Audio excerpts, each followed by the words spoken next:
Chapter 16, Return to Ryuo City. Hui Yu did not go to sleep after receiving the chi-grasping pill. Instead he moved into his bedroom, placed himself on top of his bed and started to cultivate. Hui Yu allowed his consciousness to submerge into the meridians and flow together with the absorbed essence towards the lower danshan where he saw Lanfeng waiting for him.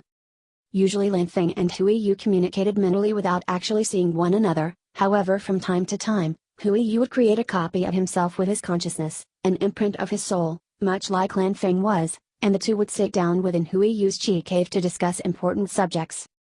Today was one of these days. So far Hui Yu had had to rely solely on his own patience to refine chi from essence, but since both he and Lanfeng had incredibly high standards it was obvious that they needed to seek outside help in shape of medicinal pills if they wanted to progress at a decent speed. Hui Yu was perfectly aware that although he was to start relying on medicinal pills, gaining chi that way had its limits. The more foreign chi from pills that was mixed into the internal danshan, the more unstable the chi spiral would become. Adding too much foreign chi without taking the time to perfectly merge it would end in Hui Yu losing control of his entire cultivation base. That being said, Hui Yu was not worried about hard work, nor did he mind spending a lot of time merging the two types of chi together, as it would increase his cultivation speed by half. This was an increase which Hui Yu needed dearly considering he was about to embark on the final 3 stars within the student rank. We are unable to really plan anything before we know how much we will be paid for this chi-grasping pill, Hui Yu said with a sigh as he looked at Lanfeng. If we do not gain enough coins to buy a memory stone we only have one option, but I do prefer if we can avoid it, he continued with a sigh and Lanfeng nodded. Although we can ask the Black Auction House to provide the stones for us, it will put us in even greater danger. Lanfeng had previously said that this would be their final option, however if they were to use this option it would be the same as telling the black market auction house that these high-ranked martial arts skills all were known by Hui Yu, and it was likely that some experts would kidnap him in attempt to force more skills out of him. Even if the black market auction house itself did not have any intention of making a move against Hui Yu, there was always the chance of them selling the information about him to the leading families within the city. I have a way to make them keep quiet, Lanfeng said smugly while looking at Hui Yu, who was still looking slightly unsettled while thinking about the risk they were about to take on. Hui Yu looked at the blue phoenix after hearing his words, waiting for the continuation of the previous sentence. You forget that so far I have been hiding myself, he said with his usual arrogance. If I were to release my aura everyone will see us as a saint-ranked expert. Hui Yu could not help but whistle slightly in admiration. I highly doubt that anyone is interested in attacking us after seeing your cultivation. That's true, Lanfeng agreed, but remember, I am only able to release the aura of my cultivation. If anyone were to attack us I will only be able to release 1, max 2, attacks with my true strength. Firstly, our body can't handle the power and if I use more power than that, it is likely that the body itself would disintegrate from the high energy outburst. Hui Yu nodded, as he knew about this from before. Lanfeng had informed him that their body was currently only able to contain Hui Yu's cultivation. Another thing was that Lanfeng did not currently have any way to gather essence and refine it into chi as he did not have his own body. Not refining chi also meant that he was unable to refine the chi into spiritual power, and no spiritual power meant that he could not create his ultimate power source, Wu Wei. The only way for Lanfeng to gain some strength was by sitting within Hui Yu's chi cave and slowly absorb a few strands of chi from the chi spiral. However, as Lanfeng needed to use his soul to refine the chi into spiritual power it definitely took a lot longer time than it took for Hui Yu to use the same cultivation method to refine essence into chi. Hui Yu slowly allowed his consciousness to regain control of the body, and he opened his eyes while starting to stretch his stiff body.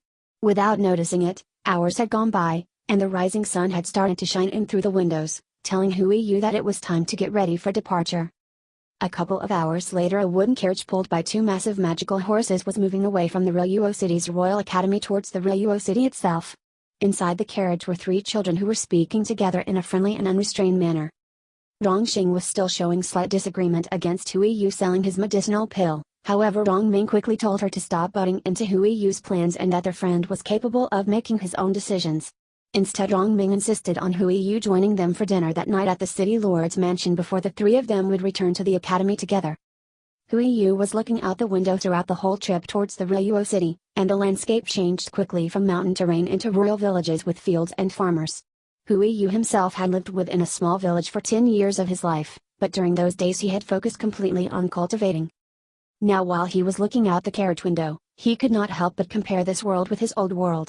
Although this world was filled with experts who had incredible strength and could control magic, Beasts that Hui Yu had never seen before were the most common creatures around, but while looking at the laborers, Hui Yu could not help but feel that these farmers were living a hard life, a life which could easily be improved by relying on some of his knowledge from his previous life.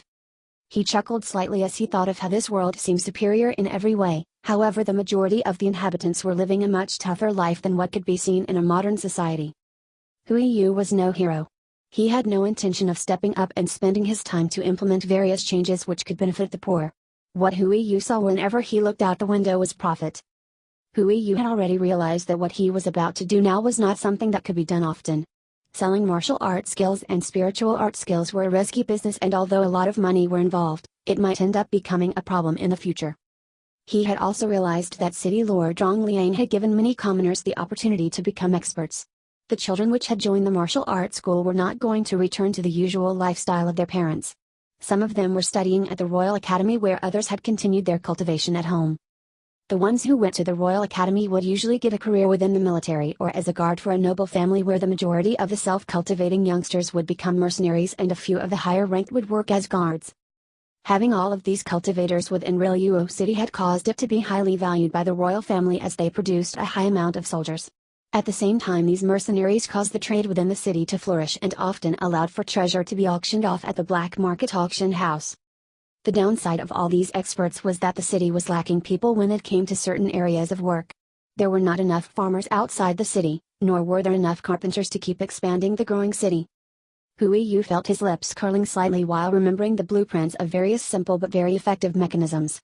However, all this knowledge of his was only useful for certain noble families or even the city lord. The hard part was not creating the blueprints but selling them to Rongliang without the city lord knowing that it was him. Hui Yu sighed, but he was still fairly cheerful as he saw the tall city walls rapidly approach them. Even if Hui Yu had other options of earning money, it was something he needed to slowly think though when he had returned to the academy. Currently he had no intention of changing the plan he and Lanfeng had agreed upon. Instead, Hui Yu dismounted the carriage as soon as they had crossed the city wall, and quickly slipped into the stream of people who were rushing through the busy streets. He was currently wearing his worn-out garments from his home village, and his hair was tied up beneath a conical hat made from bamboo. The hat was one that Hui Yu had created while being at the academy.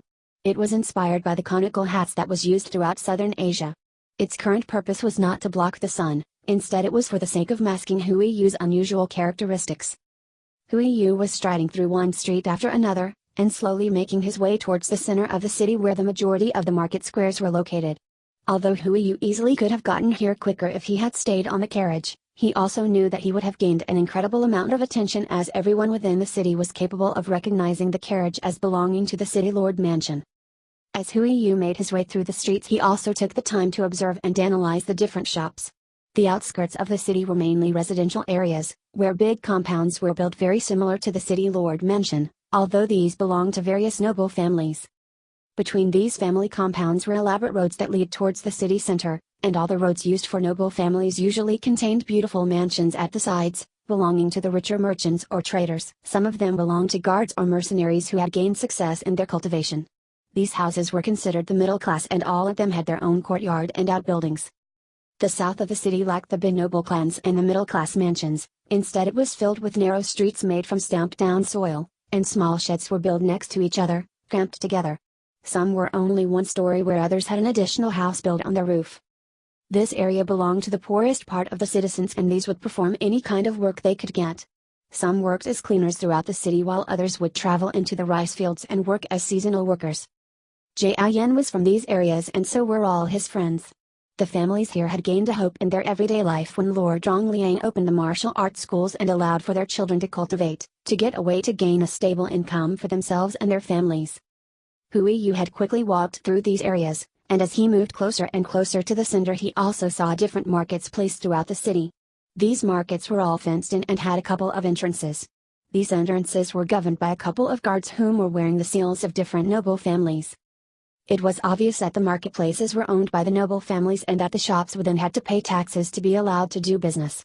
Hui Yu had glanced at these markets, but he quickly decided against entering. Firstly, he was currently wearing poor clothes, which made him look like a poor commoner, and the likelihood of being granted entrance was slim. Secondly, the shops within the markets were likely to pay less when they bought items, as they would have to pay tax to the nobles.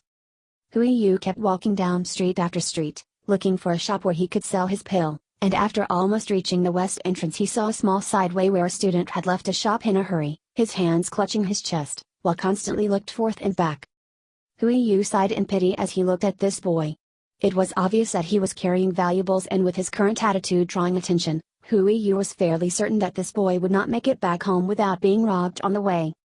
Unfortunately, as the boy saw Hui Yu, his eyes grew in size and he tumbled the other way, rushing as fast as his legs could carry him. Hui Yu looked at the retreating boy, and a slight laugh escaped his lips as he could not help but find it entertaining. However, he did not have the time to observe this boy any longer, and instead, he removed his hat before facing the shop in front of him. It was a small shack that seemed to have withstood a hurricane. The ceiling was filled with holes and the nameplate over the door was hanging from one corner, swinging in the slight breeze that was trapped within the narrow streets.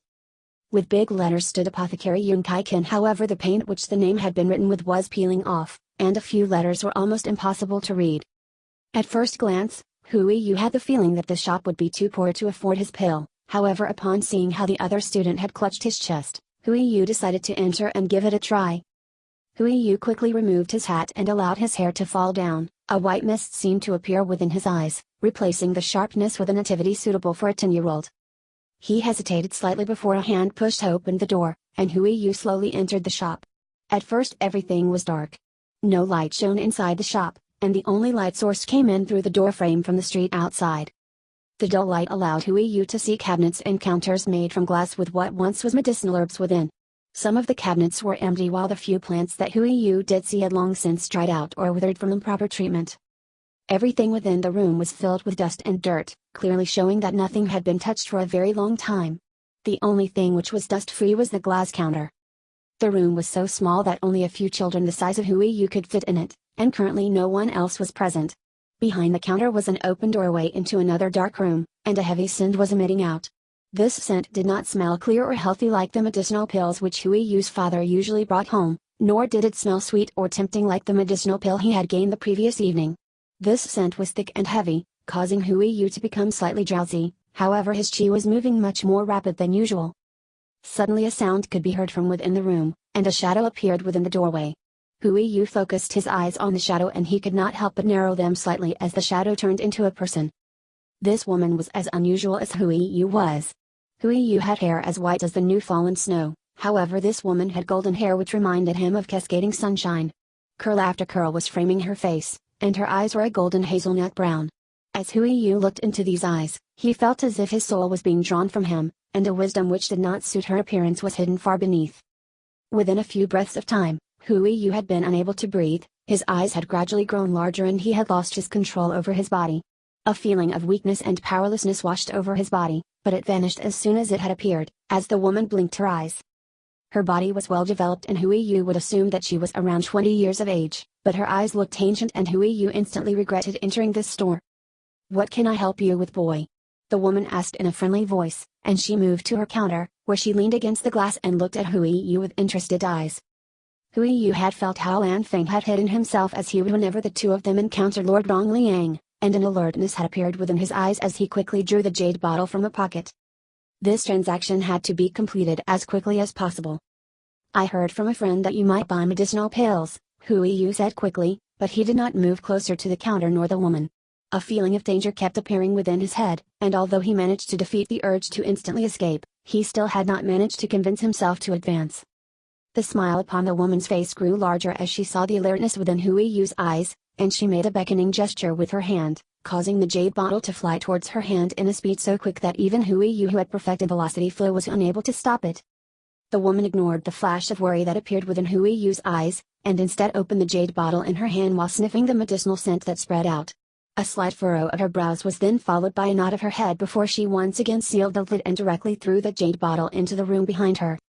A large clattering sound could be heard as it collided with other items, but the woman did not seem to have any care about the sudden sounds. Instead, she grabbed a memory stone from her belt and from this memory stone withdrew a big sack.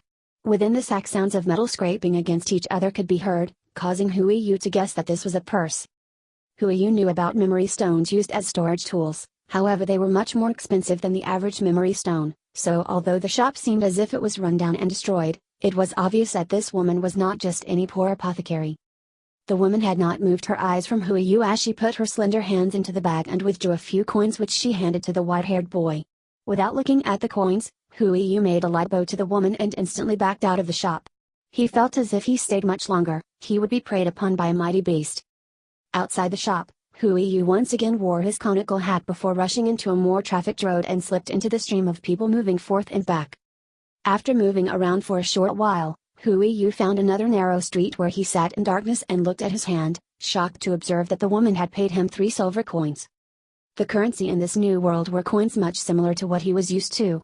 100 copper coins were needed to get 1 silver coin, while 100 silver coins were needed for 1 gold coin.